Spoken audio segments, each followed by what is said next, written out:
Hello everyone, welcome to my YouTube channel. आज हम लोग स्टार्ट करने वाले हैं एक अच्छा टॉपिक जो कि रिलेटेड है आपका NISM 1। देखिए, करेंसी डेरिवेटिव सर्टिफिकेशंस के लिए ये NISM 1 का आपका कोर्स होता है। और इसमें आपका जो मार्किंग है वो 100 मार्क्स का होता है, जिसमें आपको 60% मार्क्स क्वालिफाइंग लाना पड़ता है। और इसकी जो नेगेटिव मार्किंग होती है वो 0.25 होती है। बाकी और जो बेसिक डिटेल्स हैं, कितना टाइम होता है, वो सारी चीजें आप NISM के जो वेबसाइट है वहां पे जाकर के जब आप इनरोल करते हो तो वहां पे आपको देख सकते हो, और सारी डिटेल्स वहां पे आप वहां पे गो थ्रू कर सकते हो। तो आज मैं यहाँ पे शुरू करने वाला हूँ चैप्टर 1, जिसका नाम है introduction to Indian currency market. मैं यहाँ पे जो भी चैप्टर शुरू करने वाला हूँ, एक ब्रीफ स्टडी आप लोगों को दूंगा और बहुत छोटे समराइज करके मैं चीजों को बताऊंगा। लेकिन हाँ, इतना कलेक्टिव फॉर्म में बताऊंगा ताकि आप लोगों को वो क्लियर हो जाए। इतना इजी वे में बताऊंगा कि आपको जो भी चीजें हैं, जब आप बुक को पढ़ोगे तो आपको सब कुछ आसानी से समझ में आने लगेगा। तो इसका पर्पस मेरा यही है कि अगर आपका करेंसी मार्केट में ओपिनियन अच्छा है और करेंसी मार्केट में आप एग्जाम क्वालिफाई करना चाहते हो, तो आपको नॉलेज भी हो, और नॉलेज के साथ साथ आपके एग्जाम में भी आपको ये काफी हेल्प करेगा। तो स्टार्ट करते हैं हम इस अपने पहले चैप्टर को, जिसमें हम लोग बेसिक पढ़ेंगे, इंट्रोडक्शन जानेंगे करेंसी मार्केट के बारे में, होता क्या है, कैसे ये इवेलुएट किया गया, कैसे ट्रांसफॉर्म हुआ हमारा ये करेंसी मार्केट, और मनी कैसे इवेलुएट हुई, वो कैसे हमारे सिस्टम में आई। इन सभी चीजों को थोड़ा सा हल्का सा हिस्ट्री करके जानेंगे, क्योंकि अगर हिस्ट्री देखी जाए तो बहुत बड़ी थी, उतना नहीं करेंगे हम लोग, एकदम समराइज वे में इसको कंप्लीट करने की कोशिश करेंगे। तो आगे बढ़ते हैं हम लोग। ये आपके सामने आ रही होगी फोटो बार्टर सिस्टम। तो मैं इसको एक्सप्लेन करता हूँ कि बार्टर सिस्टम है क्या। बहुत से लोगों को, आप लोगों ने अगर कॉमर्स बैकग्राउंड से हो तो आपको पता ही होगा बार्टर सिस्टम के बारे में। अदरवाइज मैं आपको बस सिंपली इतना बताना चाहता हूँ कि पहले के समय में जब हमारी मानव सभ्यता बहुत पिछड़ी हुई थी, ठीक है, एकदम शुरुआत में जब कहते थे हम लोग आदिवासियों जैसे जीते थे, एकदम काफी पुराने समय में, तो क्या होता था उस समय करेंसी तो थी नहीं किसी भी कंट्री में, ना किसी भी तरीके का कोई भी ऐसा मीडियम था जिससे हम लोग चीजों को खरीद बेच सकें। तो उस समय क्या करते थे, धीरे धीरे जब सभ्यताएं बढ़ती चली गई आगे, थोड़ा जनरेशन डेवलप होता चला गया, तो लोगों ने खेती करना शुरू कर दिया। खेती करना शुरू कर दिया तो कहीं पे गेहूं अच्छा, गेहूं की फसल अच्छी हो रही है, कोई आपके बकरियों को पाल रहा है, भेड़ों को पाल रहा है, ठीक है, जानवरों को पाल रहे हैं, और किसी जगह पे चावल की खेती हो रही है और अलग अलग फसलों की खेती हो रही है।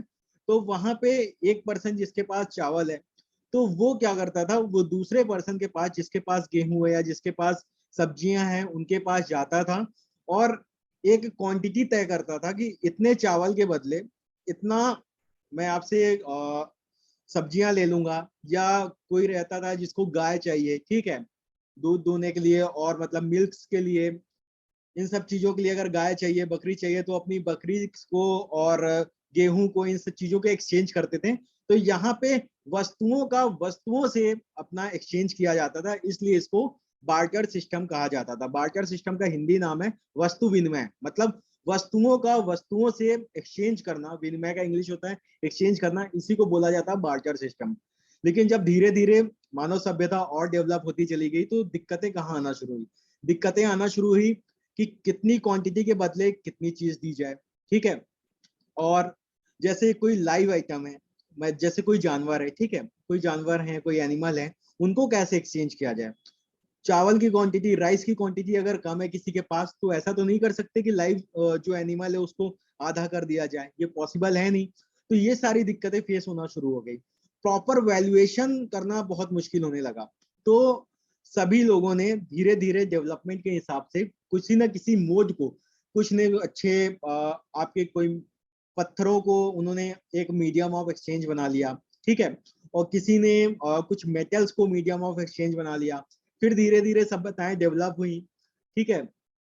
तो बहुत सारी सियासतें चलने लगी, विरासतें चलने लगी, राजा महाराजाओं के चलने लगे, अपने राज्य चलने लगे। वहां पे गोल्ड क्वाइन, सिल्वर क्वाइन और तांबे के क्वाइंस, इस तरीके के मेटल्स को यूज किया जाने लगा मीडियम एक्सचेंज करने के लिए, चीजों को एक्सचेंज करने के लिए। इसी तरीके से पूरा सिस्टम बदलते हुए आज एक टाइम पे ऐसा आ गया कि हर जगह की अपनी एक लोकल करेंसी होना शुरू हो गई, और लोगों ने केवल एक जगह से दूसरी जगह तक केवल एक्सचेंज करना या बिजनेस करना शुरू नहीं किया, उससे वो आगे बढ़ना शुरू कर दिया। एक देश से दूसरे देश, जैसे कि आज के टाइम पे होना शुरू हो गया। तो ये मैं 1800 के आसपास की बात कर रहा हूँ। 200-300 साल पहले चले जाते हैं, 400 साल पहले चले जाते हैं। तो एक देश से दूसरे देश, जब ब्रिटिशर्स हमारे इंडिया में आए थे, तो वो व्यापार करने के पर्पज से आए थे हमारे यहाँ पे।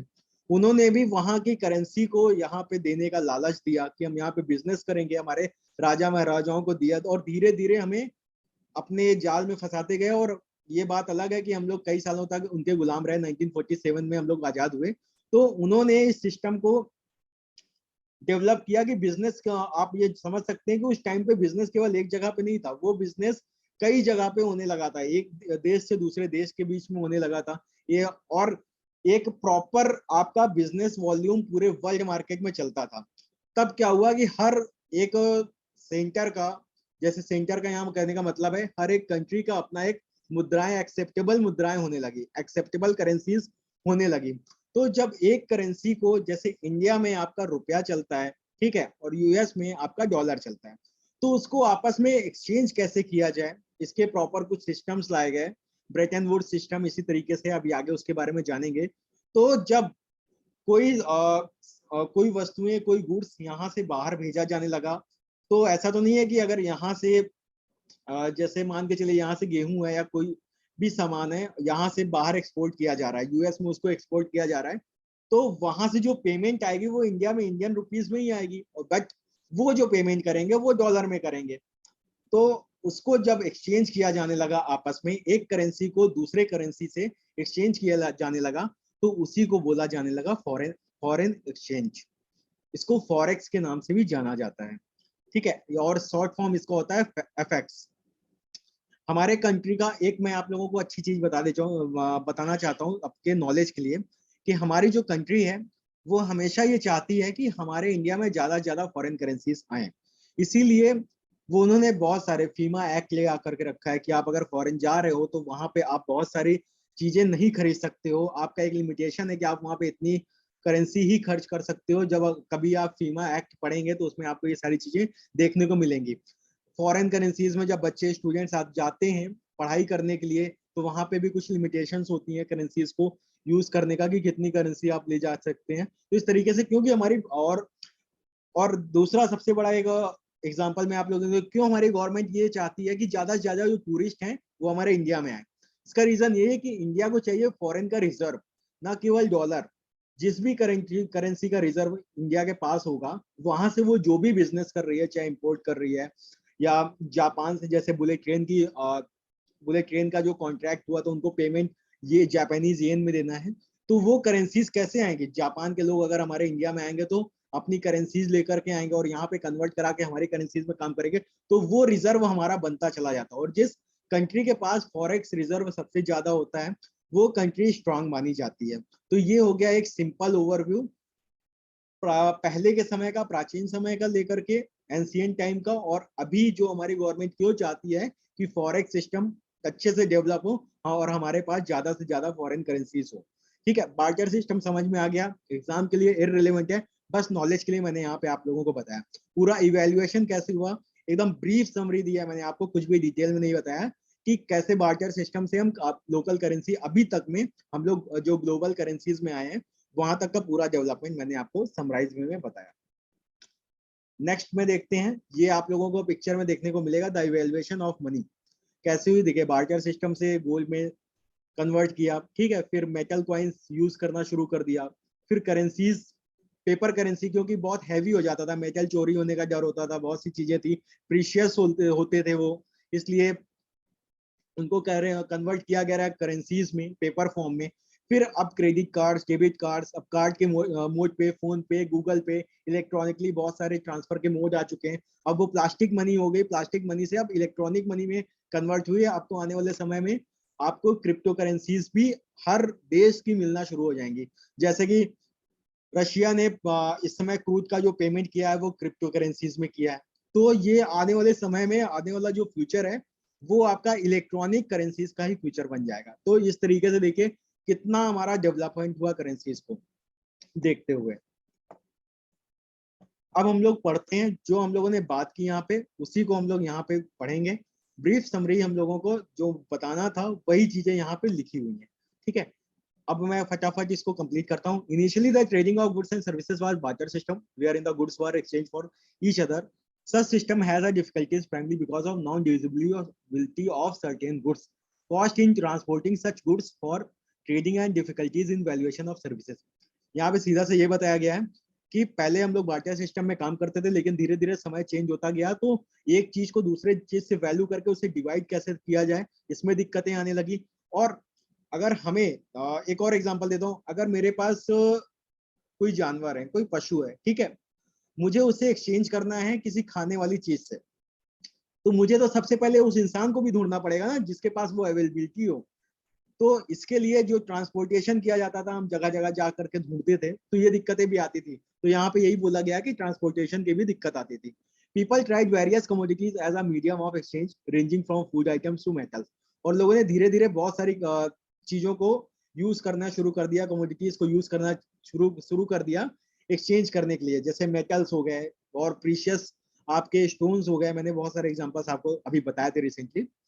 The process of evaluation of medium of exchange further progressed into development of paper currency. और इसी तरीके से नई नई चीजें अलग अलग जगह पे यूज की जाने लगी और धीरे धीरे वो बदलते हुए पेपर करेंसी की तरफ शिफ्ट हो गई। और सभी इकोनॉमी में एक पेपर करेंसी उस समय पे आ चुकी थी। People would deposit gold, silver coins with the bank and get a paper promising that value of the paper at any point of time would be equal to certain number of gold coins। अब धीरे धीरे क्या हुआ, जब paper form में आया तो ये करेंसी का इवेल्युएशन कैसे होता है, ये करेंसी क्यों हमारी भारत सरकार, यहाँ पे जब ये टॉपिक आ गया है तो मैं आपको एक्सप्लेन कर देता हूँ कि क्यों ऐसा होता है कि हमारा देश जो चाहे वो बहुत सारी करेंसीज क्यों नहीं छाप सकता। तो इसका रीजन एक होता है, जब समय धीरे धीरे चेंज हुआ, ठीक है, तो सभी देश में अपने एक सेंट्रल बैंक है, ठीक है। सेंट्रल बैंक से जैसे यहाँ पे आरबीआई है, उसी तरह के यूएस में आपका फेड है, तो सभी के आपके अपने सेंट्रल बैंक है। तो सेंट्रल बैंक में क्या होता है कि एक बैंक के पास जो भी गुड्स हैं और जो भी सर्विसेज है वो तो लिमिटेड है, ठीक है। और उसकी करेंसी कैसे डिफाइन की जाती है कि इसका प्राइस क्या है, वहां पे उसके रिजर्व बैंक में रखे हुए गोल्ड, सिल्वर, फॉरेन रिजर्व, इन सभी चीजों को पूरा कैलकुलेट किया जाता है। तब ये डिफाइन किया जाता है कि हमारी जो वैल्यू है वो कितनी है और दूसरे कंट्री के पास कितना रिजर्व है, कितना फॉरेन करेंसीज का रिजर्व है, कितना गोल्ड है, कितना सिल्वर है। तो जिस कंट्रीज के पास ये चीज ज्यादा होगी और उसके साथ ही साथ उसके पास जो अवेलेबल गुड्स और सर्विसेज होंगे उसको डिवाइड किया जाता है, तब हमारे पास हर चीज के प्राइस और जो हमारी जो करेंसीज हैं उसकी वैल्यूएशन निकल के आती है। इसका जो कॉन्सेप्ट है वो बहुत बड़ा है, कभी कोई और वीडियो बनाऊंगा, नहीं तो यहाँ पे बहुत लंबा हो जाएगा। कभी कोई और वीडियो बताऊंगा तो वहां पे मैं ये बताऊंगा कि क्यों ऐसा होता है कि हमारे गवर्नमेंट बहुत ढेर सारी करेंसीज नहीं छाप सकती, इन्फ्लेशन का डर होता है। जैसे अभी आरबीआई ने रेट कट करना शुरू कर दिया, सीआरआर बढ़ा दिया। सीआरआर बढ़ाने से क्या होता है, बैंकों को अब ज्यादा रिजर्व अपने पास रखना पड़ेगा, जिसकी वजह से वो लोन ज्यादा डिस्ट्रीब्यूट नहीं कर पाएंगे। और जब वो लोन ज्यादा डिस्ट्रीब्यूट नहीं कर पाएंगे तो मार्केट पे जो सर्कुलेट पैसा है वो वापस आ जाएगा बैंकों के पास। और जो बाजार में बहुत इन्फ्लेशन बढ़ा हुआ है पैसे ज्यादा होने की वजह से, वो रिजर्व के रूप में बैंकों के पास आ जाएगी। तो ये रीजन होता है। और इसका भी सीआरआर क्या होता है, एसएलआर क्या होता है, रेपो रेट क्या होते हैं, ये सभी चीजें आपको कभी डिफाइन करेंगे हम दूसरी वीडियो में, यहाँ पे उन चीजों को नहीं समझेंगे। तो बस यहाँ पे ये समझते हैं कि फिर धीरे धीरे लोगों ने गोल्ड और कॉइन्स को बैंकों में जमा करना शुरू कर दिया। बैंक में जब वो जमा होने लगे तो उसके बदले में बैंकों ने पेपर फॉर्म में करेंसी दे दी, कहा कि अगर कल को कोई भी दिक्कत होती है तो मैं इतना रुपए या इतनी वैल्यू आपको देने का वादा करता हूँ। जैसे कि जब 2016 की नोटबंदी हुई थी तो हर 500 की नोट हो, 10 की नोट या कोई भी नोट हो, उसमें लिखा होता है मैं धारक को, जैसे 10 रुपए है, गांधी जी की फोटो वहां पे बनी होगी और लिखा होता है कि मैं धारक को इतने रुपए देने का वादा करता हूँ, ठीक है। ये क्यों लिखा होता है, इसी तरीके से जब 2016 में नोटबंदी हुई थी तो उसमें 500 की नोट पे भी ये चीज लिखी होती है, मैं धारक को 500 रुपए वैल्यू देने का वादा करता हूँ। तभी आपने एक्सचेंज किया, वो लीगल टेंडर नहीं रहा, खत्म, उसकी वैल्यू हो गई। आपने 500 के 2-4 नोट दिए और आपको 2000 का एक नोट मिल गया।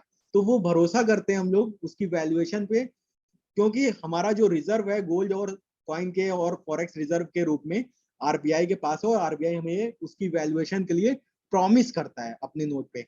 और ये प्रॉमिस, एक बहुत इंपॉर्टेंट चीज बताऊंगा आप लोगों को, 1 रुपए की नोट पे, 1 रुपए का जो नोट है या 1 रुपए का सिक्का है वो केवल भारत सरकार छापती है, और 1 रुपए के अलावा जितनी भी करेंसीज है वो हमारी रिजर्व बैंक ऑफ इंडिया छापती है। और 1 रुपए का जो नोट है वो इंडिया ने इसलिए छापती है, हमारे कॉन्स्टिट्यूशन में लिखा हुआ है, जब कभी ऐसी इकोनॉमिकल कंडीशन आ जाए, ऐसी सिचुएशन आ जाए कि जब त्राही त्राही मच जाए देश में, ठीक है, बहुत जरूरत हो, तब भारत सरकार उसको छापती है, और उसके लिए कोई भी प्रोमिसरी वादा नहीं किया जाता है, कभी भी वो डिवैल्यूएट कर सकती है, उसके बदले आपको कुछ नहीं मिलेगा। ठीक है, तो ये कॉन्सेप्ट है 1 रुपए छापने का। ठीक, तो अब हम लोग टॉपिक पे आते हैं। With the time and the growth of international trade, समय बदलता गया, धीरे धीरे लोकल मार्केट तक केवल बिजनेस नहीं रह गया, एक देश से दूसरे देश के बीच में बिजनेस होना शुरू हो गया, क्रॉस बॉर्डर ट्रेड होने शुरू हो गया। इंडिया का चाइना से होने लगा, इंडिया का स्विट्जरलैंड से हो रहा है, इंडिया का यूएसए से हो रहा है, रशिया से हो रहा है, सभी कंट्रीज से हो रहा है। तो अब हम लोगों को एक मीडियम चाहिए, एक ऐसा मीडियम चाहिए जिससे हम यहाँ की करेंसी वहां पे एक्सचेंज कर सकें, क्योंकि हमें अगर क्रूड खरीदना है तो हमें पेमेंट डॉलर में करना होगा, ठीक है, या जो गल्फ कंट्रीज का जो करेंसी है हमें उसमें पेमेंट करना होगा। तो इसी तरीके से जब एक करेंसी, एक देश की करेंसी दूसरे देश की करेंसी से हम लोग एक्सचेंज करने लगे, उसी को बोला जाने लगा फॉरेन एक्सचेंज। इसको फॉरेक्स भी बोलते हैं, या शॉर्ट फॉर्म में इसको एफएक्स बोलते हैं। ठीक है, क्लियर हो गया होगा पूरा ब्रीफ हिस्ट्री आप लोगों को।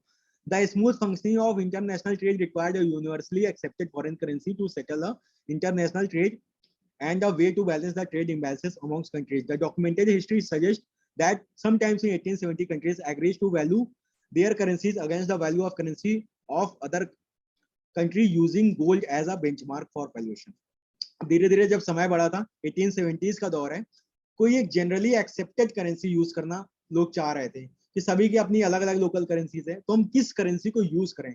तब वहां पे यूएसए ने यूएस डॉलर लॉन्च किया, और उसने कहा कि हम ये वादा करते हैं, क्योंकि वो यूएस डॉलर में कह रहे थे हमारे पास इतना गोल्ड है, ठीक है, आप गोल्ड के एवरेज में हमें प्लेज करो, और हम ये वादा करते हैं कि जब भी आप यूएस डॉलर को एक स्मूथ करेंसी के रूप में यूज करो पूरे देशों में, कोई भी आप गुड्स खरीद रहे हो एक देश से दूसरे देश तक, तो आप यूएस डॉलर में कन्वर्ट करके उसको यूज करो। तो ये इस तरीके से ये यूएस डॉलर का जो कॉन्सेप्ट है वो पढ़ना शुरू हो गया, और इस सिस्टम को जो लेकर के आए थे यूएस कंट्री, जो लेकर के आई थी, इसको बोला जाता था ब्रेटन वुड्स सिस्टम। ये 1944 से 1971 तक चला। इसमें क्या 1870 में, याद रखिएगा, 1870 में इसको लाया गया, ठीक है, इसको एग्री किया गया कि हर देश में यूएस डॉलर यूज किया जाए।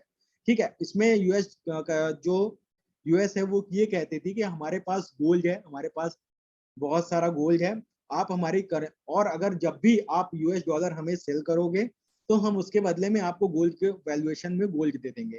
ठीक है, ये प्रॉमिस किया यूएस ने। तो सभी करेंसी जो कंट्रीज हैं उन्होंने इस चीज को एक्सेप्ट कर लिया, और बेंचमार्क यूज किया जाने लगा यूएस डॉलर को, और इसीलिए आज डोमिनेंट जो करेंसी है पूरे वर्ल्ड में यूएस डॉलर बनी हुई है।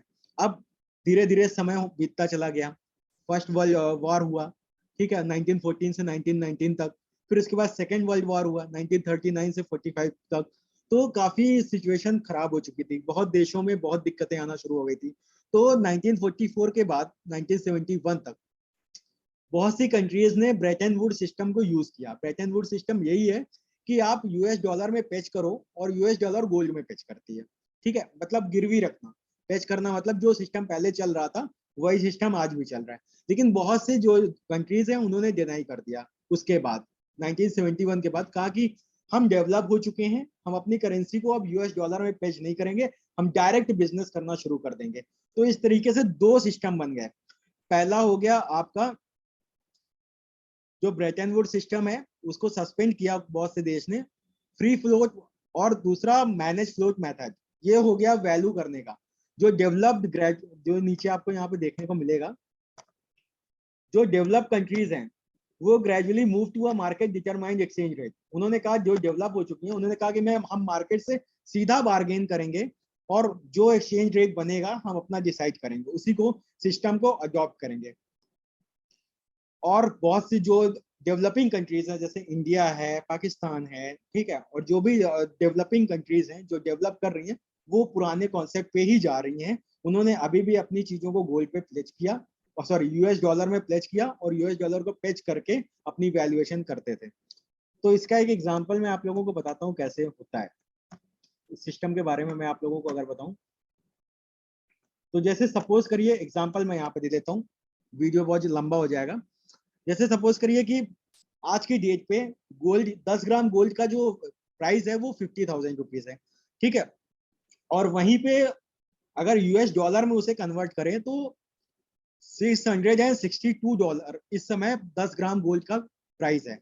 तो इस तरीके से जब 50,000 को आप डिवाइड करोगे 662 से, तो अप्रोक्सीमेटली आपको 76 रुपीज आ जाएगा कन्वर्ट करके, जो प्राइस आएगा। तो इस तरीके से जो हमारा जो इंडियन रुपीज कैसे वैल्यूएट किया जाता है, वो आप समझ सकते हो कि गोल्ड में प्लेज करके किया जाता है। गोल्ड की वैल्यूएशन पे भी डिपेंड करता है कि किसी भी देश की करेंसीज की वैल्यूएशन कैसे है।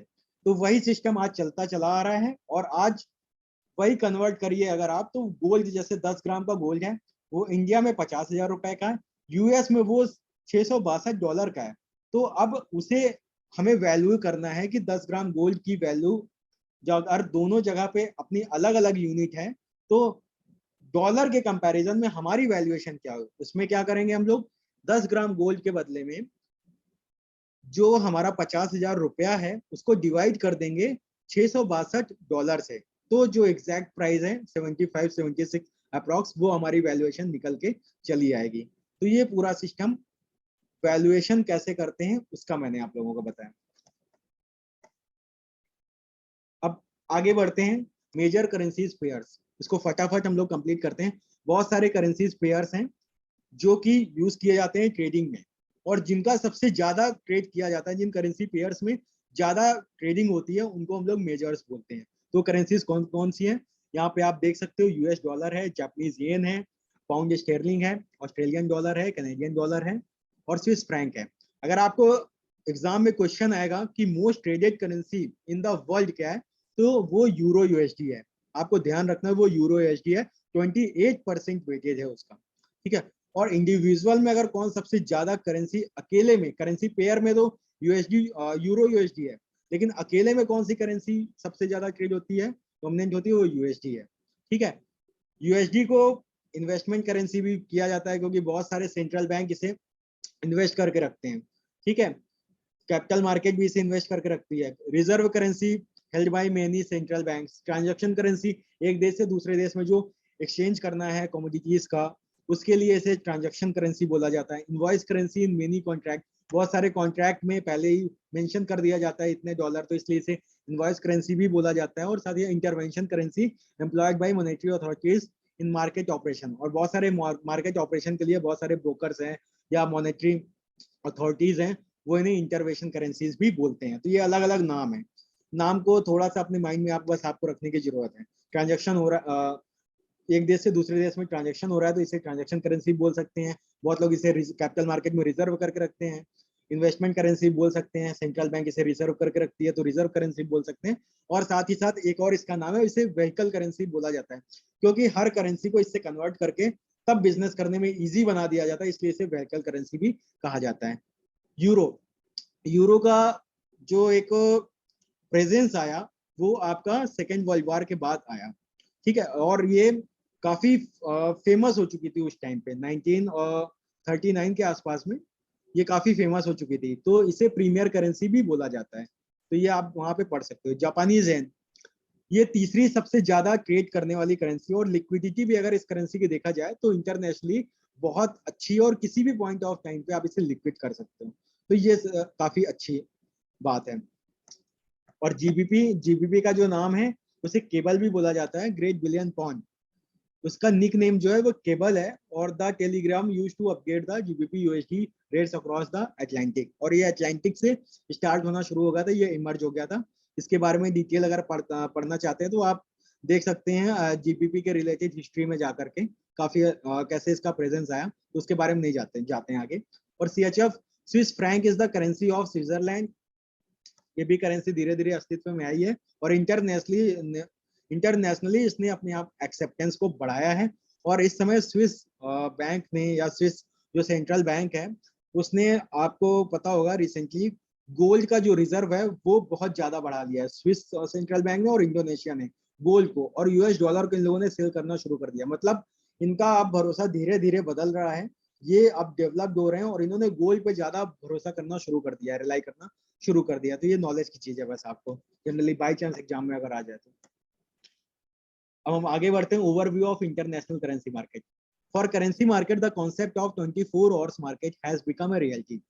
जो 24 घंटे ट्रेड करने का जो मार्केट था वो यहाँ पे रियल हो गया। करेंसी मार्केट 24 घंटे चलती है। आप जब भी इन डॉट इन्वेस्टिंग अगर खोलेंगे तो वहां पे हर समय आपको डॉलर इंडेक्स बढ़ता घटता नजर आएगा, क्योंकि ये 24 घंटे आपके यहाँ पे ट्रेड होता रहता है। बट सभी के बिजनेस सेंटर्स हैं, जैसे हमारे इंडिया में सुबह 9 बजे से शाम को 5 बजे तक ओपन रहता है, इसी तरीके से यूरोपियन कंट्रीज में भी अलग टाइमिंग है। और जिस जगह पर, जिस पॉइंट ऑफ टाइम पर कई करेंसीज मार्केट आपस में खुल जाती हैं, वहां पे आपने देखा होगा कि इनमें मूवमेंट ज्यादा होता है। और जब ग्लोबली पैसिव मोड में होती है, मतलब कोई एक ही करेंसी मार्केट खुली होती है, तो उस समय इनके बीच का जो वो आपका टिक साइज है और साथ ही साथ उनका जो ट्रांजेक्शन का जो वेरिएशन है या इसका एक्सचेंज का जो प्लस माइनस होने का जो वेरिएशन है वो बहुत कम रहता है। तो मतलब एक्टिव सबसे ज्यादा रहती है जब 2-3 बिजनेस सेंटर्स, मतलब कि 2-3 कंट्रीज आपके खुले होते हैं। तो ये चीज यहाँ पे दिया गया है। At any moment the exchange rate of major currencies tend to be virtually identical in all financial centers where there is active trading.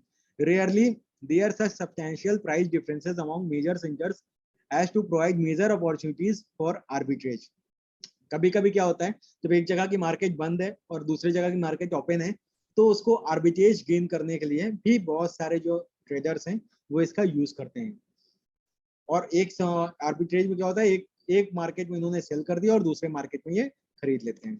तो ये overview of international currency market है। इसमें कुछ आपको याद नहीं रखना है, बस ये रखना है कि 24 घंटे अपनी मार्केट, करेंसी मार्केट ओपन रहती है। और पूरे वर्ल्ड में अगर सबसे ज्यादा ट्रेड होता है तो वो करेंसी मार्केट में होता है। ये आपको याद रखने वाली बात है। सॉरी, पूरे वर्ल्ड में अगर सबसे ज्यादा ट्रेड होता है तो आई गेस थोड़ा सा मुझे कंफ्यूजन हो रही है। मोस्ट ट्रेडेड अगर देखा जाए तो वो आपका currency market he, I think पूरे वर्ल्ड में सबसे ज्यादा ट्रेडिंग इसी में होती है। देन कमोडिटी है और उसके बाद इक्विटी मार्केट होता है। ठीक है, आगे बढ़ते हैं। मे बी मैं कंफ्यूज हो सकता हूँ, तो हल्का सा डाउट है, मैं आपको बाद में क्लियर कर दूंगा कि करेंसी, वैसे मेरे हिसाब से करेंसी ही सबसे ज्यादा ट्रेडेड करेंसी है पूरे वर्ल्ड में। अगर देखा जाए तो करेंसी मार्केट सबसे ज्यादा ट्रेडेड मार्केट है। करेंसी पेयर्स, जिसके बारे में हम लोगों ने बताया कि 2 करेंसी पेयर्स होते हैं, जैसे हमारा यूएसडी आईएनआर, ठीक है, उसी तरीके से यूएस जेपीवाई आईएनआर। तो ये आपके करेंसी पेयर्स होते हैं। इसमें कुछ नहीं है, अगर दोनों 2 करेंसीज को आपस में कंपेयर करने के लिए जब जोड़ दिया जाता है तो उसे हम लोग करेंसी पेयर कहते हैं। तो बस यही चीजें यहाँ पे लिखी हुई हैं, अगर आपको पढ़ना हो तो आप इसे पॉज करके देख सकते हो। जो सबसे मोस्ट इंपॉर्टेंट चीज है वो आपका है बेस करेंसी और कोट करेंसी। अब यूएसडी और आईएनआर, इन दोनों के बीच में जो पहली करेंसी, जो पहला कोटेशन होता है आगे साइड का, ठीक है, वो आपकी बेस करेंसी होती है। और पीछे साइड जो होती है वो आपकी कोटेशन करेंसी होती है। मतलब जो बोली लगाई जाती है वो पीछे वाली की कि कितना प्राइस है। एक यूएस डॉलर बेस करेंसी है, मतलब वो स्टेबल होता है, वो स्थिर होता है, ठीक है। उसकी वैल्यू कितनी है वो उसकी कोटेशन करेंसी बताती है। For the example USD INR, USD की वैल्यू, एक यूएस डॉलर की वैल्यू कितने रुपए है वो आप में यहाँ पे यूएसडी आईएनआर के पेयर में बताया जाता है। और इसीलिए क्योंकि कोटेशन जो लगता है, कोट किया जाता है आईएनआर को कि उसका प्राइस कितना है, इसलिए उसे कोटेशन करेंसी भी बोला जाता है। ठीक है, तो हमेशा याद रखिएगा जब एग्जाम में कभी आएगा बेस करेंसी और कोटेशन करेंसी में, वहां पे एग्जांपल अगर आपको देगा यूएसडी आईएनआर हो गया, यूरो यूएसडी हो गया, जो पहली करेंसी है वो आपकी बेस करेंसी है और पीछे की जो करेंसी है वो आपकी कोटेशन करेंसी है। अब इसको पढ़ लेते हैं। Every trade in forex market is a currency pair, one currency is bought with और sold for another currency. We need to identify 2 currencies in the trade by the giving them a name. The base currency is the currency that is priced and its amount is the fix. Dollar का जो base currency है उसका price fix है। by giving at one unit. The other currency is the quotation currency, क्योंकि उसके variations होते रहते हैं। जैसे डॉलर 76 रुपए है, फिर 77 रुपए होता है, फिर 78 रुपए होता है, तो वो हमारे रुपीज में कन्वर्ट होता है, रुपीज में चेंज होता रहता है। तो पीछे की जो करेंसी है, जो कोटेशन करेंसी है, उसके ही वे चेंज होते रहते हैं। बाकी यूएस डॉलर की जो यूनिट है वो सेम रहती है। एक यूनिट डॉलर के बदले में कितना कितना कितना रुपया हमारा इस समय हो रहा है, ये एक्सप्रेस वहां पे किया जाता है।